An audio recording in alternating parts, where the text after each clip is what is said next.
Oshkosh man convicted of a brutal murder will spend the rest of his life behind bars. Emily Wayman was killed in April 2010 during a drug robbery gone wrong. 22-year-old Donald Martin hit Wayman over the head with a hammer before stabbing her twice. Brian Miller was at today's sentencing. He joins us live in the newsroom with more. Yeah, now the prosecuting attorney in this case called it the worst homicide that he's ever prosecuted and the most violent crime that he's ever seen, and the judge agreed, showing no mercy on Martin. When you're done killing her, you set it up so it looks like she's a junkie, so you stick the needle in her arm.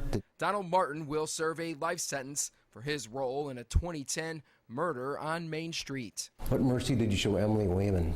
Martin told investigators he only tried to knock Emily Wayman unconscious with a hammer to steal her OxyContin, but prosecutors say Martin went to, quote, teach Wayman a lesson because she had not reimbursed him for making trips to Milwaukee for her to pick up drugs.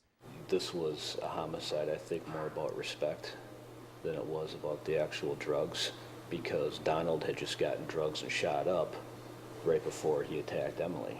The defense argued Martin should be given a chance at parole because he would be more than 60 years old when he becomes eligible, and he will have changed a lot by then. The main saving grace, if there is any, for something like this is that it wasn't a random act of violence. He's not a danger to the general public. He was more of a danger to persons that he got involved with in the drug world. You know, for what it's worth, I'm sorry for, everybody that I hurt. I'm sorry for that. According to court testimony, Martin hit Wayman in the head 14 times with a hammer and choked her before cutting her throat with a knife. Martin's then fiancée, Samantha Rue, stood by and watched, and she was sentenced to 15 years in prison for her role. But it was Martin's life sentence that prosecutors say will help the victim's family get closure.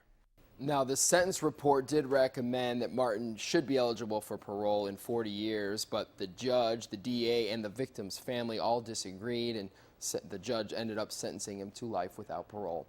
Live in the Green Bay newsroom, I'm Brian Miller, NBC26.